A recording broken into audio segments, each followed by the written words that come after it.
Hello मेरा गुलाब जामुनो, आप सबका बहुत बहुत स्वागत है आपके अपने चैनल किंगडम ऑफ बायोलॉजी में।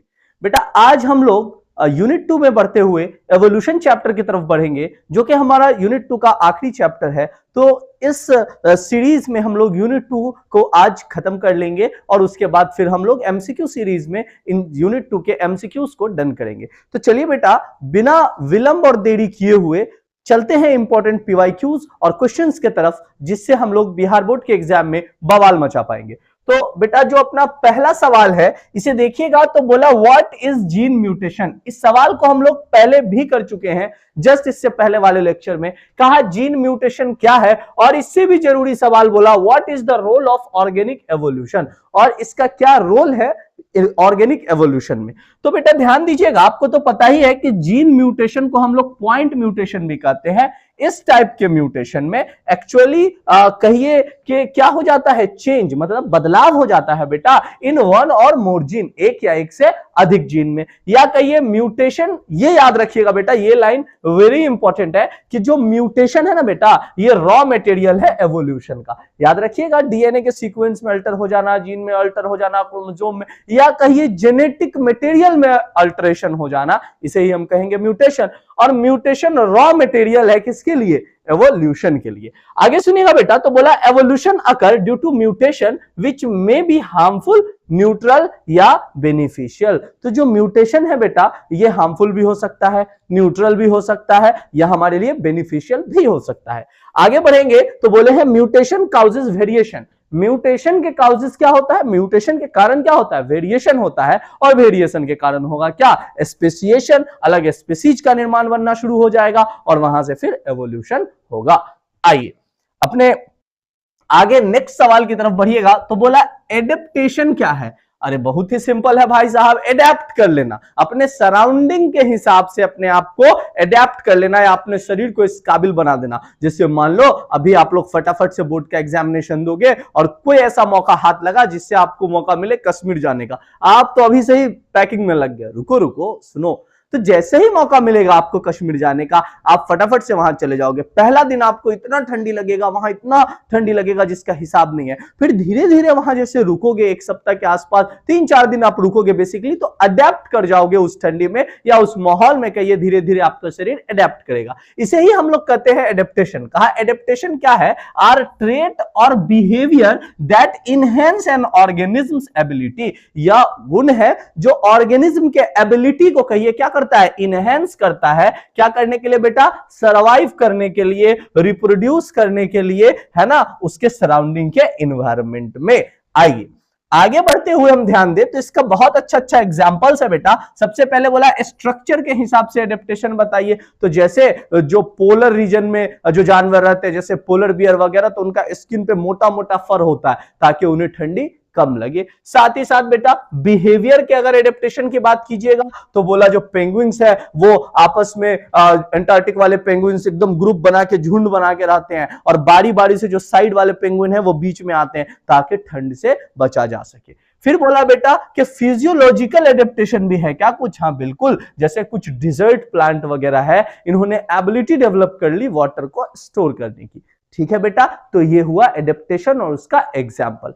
आगे बढ़े अगर हम लोग, तो अपना अगला सवाल बेटा कहता है डिफरेंशिएट बिटवीन रेमैप्थिकस एंड ड्रायोप्थिकस। आपने अगर ह्यूमन एवोल्यूशन पढ़ा है बालक मेरे, तो जरूर इस टॉपिक को आप देखे होंगे, और ये दोनों ही नाम बहुत फेमस है। आइए हम लोग शॉर्ट में जान लें कि ड्रायोप्थिकस क्या है और रेमैप्थिकस क्या है। क्या बोला बेटा, ड्रायोप्थिकस मोर एप लाइक, ज्यादा बंदर क्या, ये एप के जैसा होगा, रिजेंबल करेगा मॉडर्न डे एप से, जो आज के समय में लंगूर पाए जाते हैं, जैसे कि बेटा चिंपैंजी वगैरह या गोरिल्ला वगैरह। ठीक है, इनका फॉरलिम्स, ये जो हाथ है बेटा, ये जो फॉरलिम्स है ये लंबा होगा। क्या होगा, फॉरलिम्स लंबा होगा, है ना, और एडेप्टेड फॉर स्विंगिंग, जिसके कारण ये डाल पे झूल पाएंगे। ठीक है बेटा, और बोला लार्ज केनाइन, बड़े बड़े केनाइन होंगे, और कहिए टफर, इसके फुट जो पाव वगैरह है ये सब क्या होंगे, टफर होंगे, थोड़ा मतलब मजबूत होंगे बेटा। कोई दिक्कत नहीं यहाँ पे, कोई दिक्कत नहीं। आगे बढ़ते हैं बेटा, क्या कहा है, रेमैप्थिकस। बोलो बालक क्या है, रेमैप्थिकस। बोला मोर मैन लाइक, कैसा होगा, ये ज्यादा मैन के जैसा होगा। साथ ही साथ इनमें कई कुछ फीचर होंगे जो कि डायरेक्शन दिखाते हैं, मतलब या कई ये दर्शाते हैं वो फीचर कि अब ह्यूमन की तरफ एवोल्यूशन हो रहा है, जैसे स्मॉलर कैनाइन, शॉर्टर फेस, है ना, और कहिए सॉफ्टर फ्रूट पे और नट्स पे जिंदा रहने लगे धीरे धीरे धीरे, और पॉसिबली ये बाइपेडल होने लगे, यानी कि 4 पैर से 2 पांव पे आने लगे। ओके, कोई समस्या नहीं, ठीक है, अपराइट चलना शुरू किए थे। फिर कहा गया बेटा कि 2 स्पेशल फेमस थ्योरीज है एवोल्यूशन चैप्टर में, एक लेमार्क साहब का, एक डार्विन साहब का, और मैं कहूंगा दोनों पर। डार्विन साहब का थ्योरी तो आपके जीवन पे भी लागू होता है, हम लोग आएंगे उस पे भी। आगे आते हैं पहले लेमार्क पे बेटा। तो बोला लेमार्क साहब ने क्या कहा, इनहेरिटेंस ऑफ एक्वायर्ड कैरेक्टरिस्टिक, जो हम नेचर से कैरेक्टर या गुण जो नेचर से एक्वायर करते हैं उनका इनहेरिटेंस होता है। क्या कहा, traits develop during an organism life time, कोई जीव है जो उसके लाइफ टाइम में वो कोई गुण एबिलिटी डेवलप किया और ये पास हो जाएगा उनके ऑफस्प्रिंग में। जैसे जिराफ अपने नेक को स्ट्रेच करके खा रहा था, धीरे धीरे उनके प्रजाति में ट्रांसफर हुआ, जीन टू जीन, प्रजाति टू प्रजाति, और लास्टली उसका गर्दन क्या हुआ, लंबा, है ना। पहले के समय में जिराफ भी एक बकरी के जैसा था। फिर क्या बोला गया, यूज और डिसयूज ऑफ ऑर्गन, तो बोला बॉडी पार्ट जो यूज होंगे ज्यादा वो और स्ट्रांग हो जाएंगे, और जिनका यूज नहीं होगा वो कमजोर हो जाएंगे। एग्जाम्पल भी है इसका, जैसे सांप के पास पहले लिम्स थे, बाद में फिर धीरे धीरे लिम्स गायब होने लगे। जिराफ का नेक यूज किया तो धीरे धीरे डेवलप हो गए। फिर क्या बोला कि इंटरनल नीड्स के हिसाब से ऑर्गेनिज्म का डेवलपमेंट होगा। बालक यहां याद ये रखेंगे, जो इनका पहला ही बात था कि इनहेरिटेंस होगा एक्वायर्ड कैरेक्टर का, इन्होंने इतना कह दिया, लेकिन ये कहो पूरे तरीके से मेरे बालक ठीक नहीं है। अगर ऐसा हो जाता तो कोई स्विमर है, बहुत बढ़िया तैराक है, तो उसका बच्चे में भी वो जीन पूरा ट्रांसफर हो जाता, वो स्विमिंग वाला जीन। नहीं, तो एक्चुअली में इस थ्योरी को बाद में बहुत ज्यादा मॉडिफाइड होने के बाद कहा गया कि वही कैरेक्टर ट्रांसफर्ड होंगे जो आपके गैमिट्स को कहिए या सेक्सल्स को इफेक्ट करेंगे, या जीन को जो इफेक्ट करेंगे वही आगे चल के क्या होंगे, इनहेरिट होंगे। ये सारी चीजें इनहेरिट नहीं हो जाएंगे जोशी का। ऐसा रहता तो कोई बहुत तेज है, कोई डॉक्टर है, बहुत चीज जानकार है, बहुत जानकार है, तो उसका बच्चा भी उतना जानकार होता, बट ये संभव नहीं है मेरे बालक। आइए नेक्स्ट टॉपिक की तरफ देखिएगा। तो बोला कि डार्विन साहब के बारे में बात करते हैं। कहा नेचुरल सिलेक्शन, क्या बोला, नेचुरल सिलेक्शन, कि नेचर सेलेक्ट करेगा। ऐसे तो डार्विन साहब ने बहुत सारे थ्योरीज के अलग अलग पॉइंट है, जैसे सर्वाइवल ऑफ द फिटेस्ट, जो फिट होगा वही सर्वाइव होगा। एक्यूमुलेशन काउजेज वेरिएशन, जो पृथ्वी पे बहुत पॉपुलेशन ओवर पॉपुलेशन होगा, ओवर पॉपुलेशन तो उसके कारण वेरिएशन हो जाएगा, ठीक, उसमें जो फिट होगा वही सर्वाइव करेगा। आप भी अपने जीवन पे ये बात अप्लाई कर लो, डार्विन साहब का नियम सर्वाइवल ऑफ द फिटेस्ट आप अपने जीवन पे अप्लाई कर लो। अगर आप फिट हो तो ही सर्वाइव कर पाओगे, है ना। यानी फिट होने का मतलब मेंटली फिट होना, फिजिकली फिट होना, साथ ही साथ सोशल रूप से भी फिट होना। अगर आप मानसिक तौर से, शारीरिक तौर से, सोशल तौर से फिट नहीं हो बेटा, तो फिर आप भी सर्वाइव नहीं कर पाइएगा इस हार्श एनवायरनमेंट में। जिंदगी इतना भी आसान नहीं है। आगे सुनिए बेटा, फिर क्या बोला कि ये नेचर सिलेक्शन, नेचर जिसको सेलेक्ट करेगा वही क्या होगा, आगे सर्वाइव करेगा। साथ ही साथ variation exist with in population, एक पॉपुलेशन है जो बहुत सारा जीव हुआ उस पॉपुलेशन में, तो उनमें थोड़ा थोड़ा क्या आ जाएगा, वेरिएशन आ जाएगा। और driven by environmental pressure the environmental select which trait are been beneficial, जो बेनिफिशियल होगा एनवायरमेंट के हिसाब से वो डेवलप करेगा, ठीक। या इसके अलावा भी अगर आपको डार्विन थ्योरी का पॉइंट्स याद है तो सिंपल आप वो भी लिख सकते हैं, सबसे बेस्ट होगा। आगे सुनिएगा। तो बोला right in brief about chemical evolution के बारे में बताइए। तो बेटा बोला केमिकल एवोल्यूशन क्या कहता है, ये कहता है कि जीवन की जो बालक शुरुआत हुई ये बहुत समय पहले हुई थी, और in the depth of the ocean, यानी कि समुद्र के बहुत गहराई में हुई थी। 4 फ्री गैसेज मेनली CHON कौन, कार्बन, हाइड्रोजन, ऑक्सीजन और नाइट्रोजन मिलकर कॉम्प्लेक्स सब्सटेंस बनाए, और कॉम्प्लेक्स सब्सटेंस बनाए तो इनमें रिएक्शन होते चला गया, और कॉम्प्लेक्स सब्सटेंस बनते लास्टली प्रोटीन का एक्यूमुलेशन हुआ और वहां से फर्स्ट सेल्स आया, है ना बेटा। तो यही कहता है अपना केमिकल एवोल्यूशन। क्या बोला, ये रेफर करता है process by which simple inorganic molecule, जो सिंपल इनऑर्गेनिक मॉलिक्यूल थे जो कि केमिकल रिएक्शंस किए, उनमें केमिकल रिएक्शन हुआ और कॉम्प्लेक्स ऑर्गेनिक मॉलिक्यूल बना, और इस तरीके से इवेंचुअली ऑरिजिन ऑफ लाइफ हुआ, यानी कि पृथ्वी पे जीवन आया मेरे बालक। कोई दिक्कत नहीं ना। आइए आगे बढ़िएगा बेटा, तो कहा क्या, की पॉइंट क्या है इसके, बोला formation of organic molecule, organic molecule का फॉर्मेशन। क्या कहा, अंडर प्रिमिटिव अर्थ, प्राचीन अर्थ कंडीशन के हिसाब से जो इनऑर्गेनिक सब्सटेंस थे वो मिल मिल करके सिंपल ऑर्गेनिक मॉलिक्यूल बनाए, जैसे कि अमीनो एसिड फॉर्म हुआ, न्यूक्लियोटाइड फॉर्म हुआ, बाद में उसका पॉलीमराइजेशन हुआ, ये सिंपल ऑर्गेनिक मॉलिक्यूल ज्वाइन किए और कॉम्प्लेक्स जटिल मॉलिक्यूल बनाए, जैसे प्रोटीन, न्यूक्लिक एसिड वगैरह, जो कि जीवन के लिए जरूरी है। और फिर प्रोटोबायोन्ट्स बना, यानी कि सबसे पहले पॉलीमर्स वगैरह एग्रीगेट किए, एक जगह आए और बना प्रोटोबायोन्ट्स, वहां से धीरे धीरे धीरे धीरे पहला सेल डेवलप हुआ और इस तरीके से पृथ्वी पे जीवन आया। यही कहता है अपना केमिकल एवोल्यूशन। आगे सुनिए, फिर क्या बोला बेटा, बोला है कि what is the relationship between क्या, thorns of bougainvillea and tendrils of cucurbita. बोला जो कांटा है एक पौधा में और दूसरे में टेंड्रिल है, दोनों के बीच में क्या ये है। ये बड़ा ही फेमस क्वेश्चन है, एमसीक्यू में भी ये सवाल पूछा हुआ है, अगर आप मिलाओगे तो बिहार बोर्ड में। बोला जो थ्रोन है, ठीक है, बोगेनविलिया का, और टेंड्रिल है कुकुरबिटा का, ये होमोलोगस ऑर्गेन है बेटा मेरे, होमोलोगस ऑर्गेन। अभी हम आगे चल के इस क्वेश्चंस को करेंगे कि होमोलोगस और एनालोगस ऑर्गेन क्या है। बेसिक बात यह है कि स्ट्रक्चर सेम होना, यानी कि ओरिजिन इनके जो समझिए एक तरीके से एक ही खानदान का है, ठीक है, दादाजी इनके सेम है, लेकिन आगे चच्चा सब में बंटवारा हो गया, वो अलग और वो अलग चल गया। समझ में आ रहा है, यानी कि फंक्शन डिफरेंट है बट ओरिजिन सेम है। क्या बोला, This meant they share a similar underlying structure and origin. Structure और origin दोनों सेम होगा, बट फंक्शन इनके क्या होंगे, अलग अलग होंगे। जैसे थ्रोन कांटा का काम है प्रोटेक्शन देना, और जो हमारा ये टेंड्रिल है इस तरीके से इसका काम है क्लाइंब करने के लिए, पौधा को अपराइट ऊपर की तरफ जाने के लिए, वॉल में या कहीं भी बांस वगैरह में हुक कर करके ऊपर चढ़ने में हेल्प करेगा। आपने जरूर ऐसा पौधा देखा होगा। फिर क्या कहा है बालक, what is analogous organ, give two suitable example. कहा analogous organ are structure in different species, अलग अलग प्रजाति के स्ट्रक्चर, अलग अलग प्रजाति के स्ट्रक्चर। ध्यान से सुनिएगा, क्या बोला, और analogous organ are structure in different species that perform the same function. दो अलग अलग प्रजाति में कोई स्ट्रक्चर है जिनका काम सेम है ना, सिमिलर अपीयरेंस है, बट दोनों इवॉल्व हुए हैं इंडिपेंडेंट स्ट्रक्चर अलग अलग से। जैसे मैं समझाता हूं कि पंख अलग अलग जानवर में, कहो चिड़िया में बटरफ्लाई का पंख हो, ड्रैगन फ्लाई का पंख हो, ठीक है, बैट का पंख हो, काम सबका उड़ना ही है। अपीयरेंस पंख के नाम से हम जानते हैं, बट स्ट्रक्चर सबका क्या है, डिफरेंट है बेटा। ओरिजिन सबका क्या है, डिफरेंट है बेटा, है ना। समझ में आया ना, इसे ही हम कहते हैं क्या, एनालोगस ऑर्गेन। और this is due to convergent evolution के कारण ये होता है, वेयर अनरिलेटेड ऑर्गेनिज्म, जो ऑर्गेनिज्म एक दूसरे से रिलेट नहीं करता है, वो भी सिमिलर इन्वायरमेंट में रहने के कारण ऐसा ही फंक्शन को एडेप्ट कर लेता है। तो सिंपल बात याद रखो, आदत सेम है। आदत क्या है, सेम है। जैसे फॉर एग्जांपल तुमको आदत है, इसको इस तरीके से समझो, क्लियरली समझो।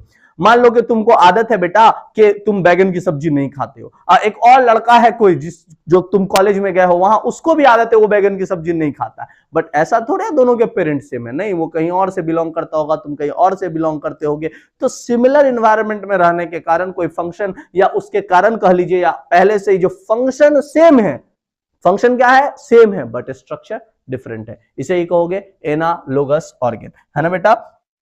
उदाहरण भी देख लो, मैं पहले ही बोला wings of insect and birds, birds का और विंग्स, बर्ड्स के इसकी बात कर लो पंख की बेटा, या इंसेक्ट के पंख की बात कर लो, दोनों ही का फंक्शन उड़ना होगा, बट स्ट्रक्चर बहुत डिफरेंट होंगे, है ना। एक में बोन होगा, दूसरे में बोन नहीं होगा। फिर बोला ऑक्टोपस का आंख और मैमल्स का आंख जो है, ये बहुत ही कॉम्प्लेक्स इमेज फॉर्म करता है, बट दोनों का ही स्ट्रक्चर फिर से मैं कहूं बहुत ज्यादा क्या है, डिफरेंट है।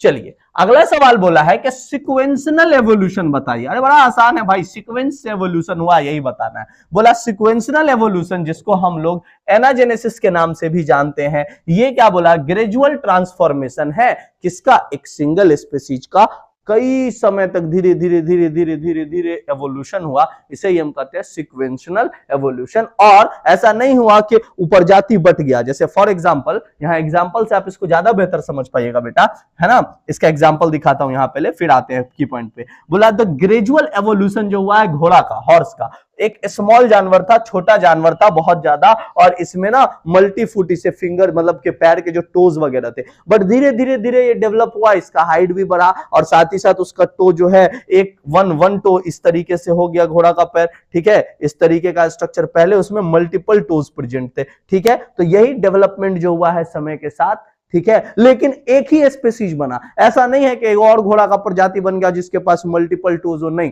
तो ऐसा एवोल्यूशन जो कि सिर्फ एक ही स्पीसीज इवॉल्व किया हो वहां से, उस एवोल्यूशन से, इसी को कहेंगे सीक्वेंशियल एवोल्यूशन। यहां ध्यान दीजिएगा, तो कहा linear evolution involves continuous minor change in a species, लगातार छोटे छोटे चेंजेस हुए किसी स्पीसीज में जिसके कारण सक्सेसिव जनरेशन में पास होते चला गया और एक नया प्रजाति बना, और बीच में नो स्पेसिएशन इवेंट, कोई दूसरा प्रजाति वहां से इवॉल्व नहीं हुआ, धीरे धीरे धीरे धीरे माइनर चेंजेस हुए और केवल एक ही प्रजाति डेवलप हुआ, ठीक, इसी को कहेंगे सीक्वेंशियल एवोल्यूशन। कौनो दिक्कत नहीं ना, नहीं ना, चलो गुड। देन आफ्टर क्या बोला है, what is geological time scale के बारे में बताइए और क्लासिफाई कीजिए इसको अलग अलग एरा में और उस एरा का नाम भी बताइए। भैया मेरे सबसे आसान सवाल, सबसे आसान सवाल क्या बोला, जियोलॉजिकल टाइम स्केल एक्चुअली में एक सिस्टम है, डेटिंग सिस्टम समझ लीजिए। अब ऐसे थोड़े डेट लिख के याद रखोगे कि 15 जनवरी 1800 या 1400 इतना में डायनासोर था, ऐसे तो नहीं याद रखोगे, बहुत समय पहले की बात है, कैसे याद रहेगा फिर। तो इसको अलग अलग डिफरेंट टाइम जोन्स में बांट दिए और बोला इसको मेनली बेसिकली 3 पीरियड 3 इरा में बांटा गया, ठीक है। पहला बोला है Paleozoic era, old life era, इसमें कैरेक्टराइज्ड होगा या का ये डेवलपमेंट होगा अर्ली लाइफ फॉर्म का, जिसमें बेसिकली फिश, एम्फीबियन, रेप्टाइल वगैरह होंगे, ठीक, अलग अलग फिर इसमें पीरियड होगा, डेमोनियन वगैरह। फिर बोला है मीजोजोइक एरा, इसमें क्या बोला है बेटा, मिडिल लाइफ एरा, जिसमें के एज ऑफ रेप्टाइल्स था, जिससे कि डायनासोर वगैरह, इस समय बहुत बड़े बड़े डायनासोर पाए गए।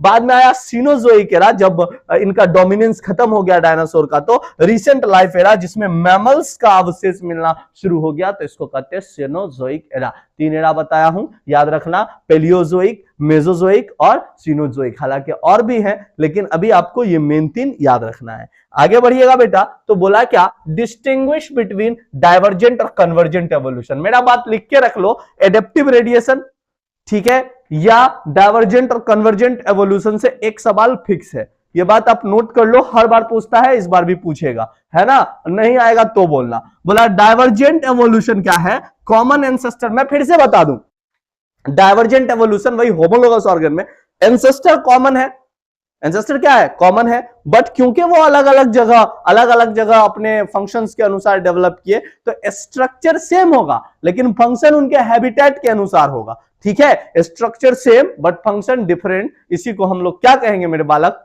कौन सा एवोल्यूशन, डाइवर्जेंट एवोल्यूशन। बोला कॉमन एंसेस्टर स्टार्ट होगा कॉमन एंसेस्टर से, लेकिन फंक्शन क्या होगा, डिफरेंट। होमोलोगस स्ट्रक्चर इवॉल्व होता है इसी पैटर्न पे, ठीक। बोला कि इससे डाइवर्स होता है, डाइवर्स जीव सब फॉर्म होता है। जैसे एग्जाम्पल इसका बड़ा बढ़िया सब है, याद करना, ये लिम्ब किसका, वर्टिब्रेट्स का, जितने भी हैं, चाहे ह्यूमन का हैंड हो, चाहे बैट का विंग हो, वेल का फ्लिपर हो, इन सब का स्ट्रक्चर सेम होगा बट फंक्शन इनके अपने इन्वायरमेंट के अनुसार होगा। फॉर एग्जाम्पल हम लोग मिथिला से हैं, है ना, आप मैथिली बोलते होंगे, ये बात अलग है कि आप लंदन चले जाइए तो अंग्रेजी बोलना शुरू कर दे अपने फंक्शन के हिसाब से, लेकिन आपका जो गढ़ है, जहां आपका घर है, ये क्या है, हमारा मिथिला, है ना। चलिए आगे बढ़े बेटा, तो फिर क्या बोला है कि कन्वर्जेंट एवोल्यूशन क्या है, बोला इंडिपेंडेंट ओरिजिन है, ओरिजिन अलग अलग जगह से है, अनरिलेटेड स्पीसीज है, लेकिन इवॉल्व किया है सिमिलर ट्रेट में, सिमिलर फंक्शन हो जाएगा इसका। इसका भी उदाहरण सुन लो, वहीं लंदन हो, यहां मिथिला से लंदन गए, है ना, वहां कोई अमेरिका का है, कोई अलग अलग जगह से वहां गया है, कोई पोर्टुगाल का, कोई श्रीलंका का, लेकिन बोल सब क्या रहा है, अंग्रेजी, जबकि मातृभाषा सबकी अंग्रेजी नहीं थी, ठीक, लेकिन बोल रहा है अंग्रेजी, क्योंकि उनका एनवायरमेंट वैसा है, सराउंडिंग वैसा है, तो बेटा वहां अंग्रेजी बोलेगा, तो वही हो गया एनालोगस। हालांकि सब अलग अलग जगह से बिलोंग करता है लेकिन बोल तो अंग्रेजी ही रहा है, तो वही बात बोला, जब क्या हो, फंक्शन सेम हो लेकिन स्ट्रक्चर क्या हो, डिफरेंट हो, ओरिजिन डिफरेंट हो। तो क्या बोला, लीड टू सुपरफिशियल रिजेम्बलेंस, या कह लीजिए इसमें कि सिंपल बात है भैया कि स्ट्रक्चर सेम नहीं होगा लेकिन फंक्शन सेम होगा, इसी को कहेंगे क्या कहते हैं हम लोग, एनालोगस ऑर्गेन, और ऐसे एवोल्यूशन को कन्वर्जेंट एवोल्यूशन, जैसे विंग्स ऑफ इंसेक्ट, बैट्स, है ना, बर्ड्स, जैसे चिड़िया के पंख में और कह लीजिए आप तितली के पंख में जमीन आसमान का फर्क है ना। चिड़िया के पंख में आपको बोन्स दिख जाएंगे, तितली के पंख में नहीं दिखेंगे, तो सिंपल बात है, इसको कहते हैं कन्वर्जेंट एवोल्यूशन, लेकिन फंक्शन दोनों का उड़ना ही है। आगे सुनो, बालक मेरे बोला रिकैपिटुलेशन थ्योरी, अरे इसका दूसरा नाम ज्यादा फेमस है जिसको हम लोग बायोजेनेटिक लॉ कहते हैं। क्या बोला इसमें, बोला है, एक्चुअली पहले नाम याद कर लो, अर्न्स्ट हैकेल साहब ने इसको प्रपोज किया, कहा ओंटोजेनी जो है रिपीट करता है फेलोजेनी को। नहीं बुझे, आओ इसको समझते हैं। बोला इसका मतलब यह है कि ड्यूरिंग एम्ब्रायोनिक डेवलपमेंट जब होता है, यानी कि एंटोजेनी होता है ऑर्गेनिज्म का, तो ये अलग अलग स्टेजेस से जाता है जो कि इसके पुराने वाले एंसेस्टर से मिलता जुलता है। जैसे आप देखोगे तो जो मेंढक का बच्चा है ना, यानी जिसको टेडपोल कहते हैं, उसके पास सांस लेने के लिए गिल्स प्रेजेंट है, जो दर्शाता है उसका एवोल्यूशन कहां से हुआ है, मछली से। उसके पास टेल भी प्रेजेंट है, वो पानी में रहता है, तो दिखाता है कि वो कहां से डेवलप हुआ है, मछली से। तो वैसे ही उसका एम्ब्रायो भी किसी भी ऑर्गेनिज्म का दिखाता है उनके पुराने डेवलपमेंट को। जैसे ह्यूमन का एम्ब्रायो जो है अलग अलग स्टेज से गुजरेगा, जो कि रिजेंबल करेगा फिश के, एम्फीबियन के और रेप्टाइल के एम्ब्रायो से। चले बेटा, फिर बोला ये थ्योरी जो है लार्जली बाद में डिस्क्रेडिटेड किया गया, इस पे बहुत बहस हुआ, ठीक है, और इस पे बहुत सारा चेंजेस भी किया गया बाद में। While embryo do share same journal feature with ancestor, they do not literally replay adult form. ऐसा नहीं है कि वो एकदम एग्जैक्ट अपने एंसेस्टर के ही जैसे हो जाएंगे, है ना। जैसे मेंढक का बच्चा आगे डेवलप करके मेंढक ही बनेगा, मछली नहीं बनेगी, ठीक ना। आगे क्या बोला, मॉडर्न बायोलॉजी में इसको रिकॉग्नाइज किया गया एम्ब्रायोनिक डेवलपमेंट के नाम से, और प्रोवाइड किया गया अलग अलग क्लू बाद में, बट इट इज मोर ज्यादा इसको इनहेंस करके हैकल्स के ओरिजिन आइडिया से बेसिक कहिए मैच किया गया, या तुम शॉर्टकट में समझ लो, ये लॉ कहता है ऑन्टोजेनी रिपीट्स फेलोजेनी, अर्थात जब डेवलपमेंट हो रहा है जीवों का, तो उनके बेबीज में या कहिए एम्ब्रायोज में पुराने वाले मतलब एंसेस्टर का कैरेक्टर होगा। जैसे कि मैंने बोला कि मेंढक का बच्चा मछली के जैसे दिखेगा। आगे सुन लो, फिर क्या बोला है, एक्सप्लेन करना है एवोल्यूशन किसके हेल्प से, इट्स एम्ब्रायोलॉजिकल एविडेंस। सेम ही सवाल को आगे बताया कि बताइए एम्ब्रायोलॉजिकल एविडेंस से। बोला एम्ब्रायोलॉजिकल एविडेंस जो सबूत है, सपोर्ट करता है थ्योरी ऑफ एवोल्यूशन को, डिमॉन्स्ट्रेट करता है कि डाइवर्स स्पीसीज पहले अर्ली स्टेज में अपने एंसेस्टर के जैसे होते हैं। आइए, बोला क्या, सिमिलर एम्ब्रायोनिक स्टेज, अलग अलग प्रजाति शो करते हैं एक ही जैसा एम्ब्रायोनिक स्टेज, है ना। ये दर्शाता है कि उनका एवोल्यूशन एक ही जगह से हुआ है। जैसे दो अलग अलग जीव है, उनका जो एम्ब्रायो है ना वो सेम होगा। कैसे, फिर बोला इसमें होमोलोगस स्ट्रक्चर भी आता है। बोला एम्ब्रायो जो रिलेटेड है स्पीसीज का, ये डिस्प्ले करता है सिंपल या कहिए similar anatomic feature, same to same feature, but develop जब करता है एडल्ट में तो स्ट्रक्चर हो जाता है डिफरेंट। कह लो मेरा बालक इसको ऐसे, सिंपल बात है कि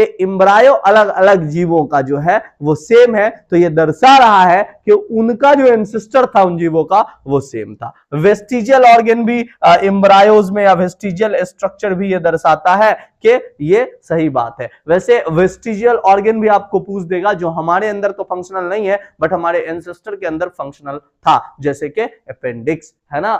आगे सुनिए, नेक्स्ट पूछा है what are homologous and analogous organ. Same ही सवाल है, रिपीटेड सवाल है 2012 का। सिंपल बात है, होमोलोगस अभी बताया जब एंसेस्टर सेम हो बट फंक्शन डिफरेंट हो, ठीक, मतलब स्ट्रक्चर सेम हो फंक्शन डिफरेंट हो, ये दर्शाता है कि सेम एंसेस्टर से डेवलपमेंट हुआ। दूसरा बोला एनालोगस ऑर्गन जब क्या हो, फंक्शन सेम हो बट स्ट्रक्चर डिफरेंट हो। आइए नेक्स्ट सवाल की तरफ अगर आप बढ़िएगा बालक मेरे, तो अगला सवाल बोला है what are adaptive radiation. Adaptive radiation क्या है, इलस्ट्रेट कीजिए, समझाइए सुटेबल एग्जांपल के साथ। सेम ही सवाल है, अभी पीछे भी हम लोग किए थे इसी टाइप का सवाल। बोला एडेप्टिव रेडिएशन रेफर करता है वही कि एवोल्यूशन हुआ है कॉमन एंसेस्टर से, यानी कि वही होमोलोगस ऑर्गन को बेटा डेवलप करता है। सेम ही सवाल है, रिपीटेड पे है। चलिए अब यहां आपको एक और दो चीज ध्यान रखना है बेटा, ये क्वेश्चन मैं बार बार कहूं, adaptive radiation, homologous organ, analogous organ,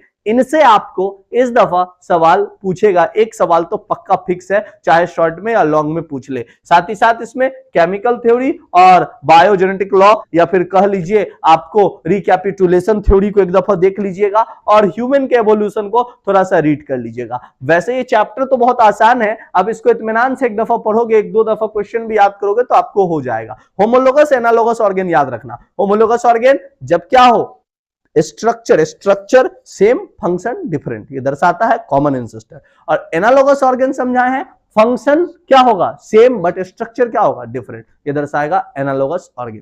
ठीक, कोई दिक्कत नहीं। तो बालकों मेरे यहां हमारा ये टॉपिक भी खत्म होता है। ये एकदम मस्ट डू क्वेश्चन है, इनको जरूर करें इन सवालों को। ठीक, इसके अलावा इस चैप्टर में अगर पढ़ने का मन हो आपको तो बाकी एम्ब्रायोलॉजिकल एविडेंसेस को थोड़ा देख लीजिएगा, ह्यूमन के डेवलपमेंट को थोड़ा या एवोल्यूशन को थोड़ा सा देख लीजिएगा, थ्योरीज जो लेमार्क और डार्विन साहब का अपना थ्योरी जो हम बताए हैं उसको भी देख लीजिएगा बेटा। और लेमार्क और डार्विन का थ्योरी यहां पे शॉर्ट में लिखे, आप अपने से भी लिख सकते हैं, है ना। और इंटरनेट का जमाना है मेरे भाई, आज के डेट में भी अगर तुम्हारे पास लैक ऑफ नोट्स हो जाए, इन सब की कमी हो जाए तो फिर थू है तुम्हारे ऊपर। इंटरनेट के जमाने में जहां तुम 20-20 घंटा इंस्टाग्राम में स्क्रॉल करते हो, शॉर्ट्स स्क्रॉल करते हो, और वहां भी बेटा अगर तुम कहोगे ये नहीं मिल रहा वो नहीं मिल रहा, क्या बात कर रहे हो, गूगल जाओगे एक बार लिखोगे मिल जाएगा, है ना। तो वैसे तो मैं लिख ही दिया हूं, अलग से भी मैं थ्योरीज आपको अपने टेलीग्राम चैनल पे प्रोवाइड कर दूंगा, दोनों ही थ्योरी, चाहे लेमार्क साहब का हो चाहे डार्विन साहब का हो, मैं उसका पीडीएफ प्रोवाइड कर दूंगा। वो थ्योरीज आप जरूर याद कर लेंगे, इस चैप्टर के लिए बहुत इंपॉर्टेंट है। ठीक है बेटा, तो ये लेक्चर आज का यही समाप्त होता है। अब जो हम लोग लेक्चर अभी लाइव क्लास करेंगे अगले कुछ दिन, ये करेंगे इसी के एमसीक्यूज को, अपने एमसीक्यू सीरीज में बवाल एमसीक्यू सीरीज को डन करेंगे, और उसके बाद हम लोग यूनिट 2 कवर करने के बाद फिर फर्दर आगे बढ़ेंगे। और आपके लिए स्पेशल ये कहिए अटेंशन दीजिए इस बात पे कि बेटा आप जो अभी क्वेश्चन आंसर कर रहे हैं आपके लिए बहुत जरूरी है। अगर अभी भी नहीं कर रहे हैं तो इसको लिख करके याद करना शुरू कर दीजिए, समय अपने पास बिल्कुल नहीं है। बवाल सीरीज से जुड़े रहिए, एग्जाम में अगर सही में मचाना है बवाल तो बवाल सीरीज से ही जुड़ना है ना। किंगडम ऑफ बायोलॉजी के बवाल सीरीज से जुड़े रहिए, आप बहुत बेस्ट कीजिएगा। तो बेटा आज के लिए इतना ही। अगर आपको अपना वीडियो पसंद आया हो तो जरूर लाइक करें, चैनल को सब्सक्राइब जरूर करें और ज्यादा से ज्यादा शेयर करें। धन्यवाद।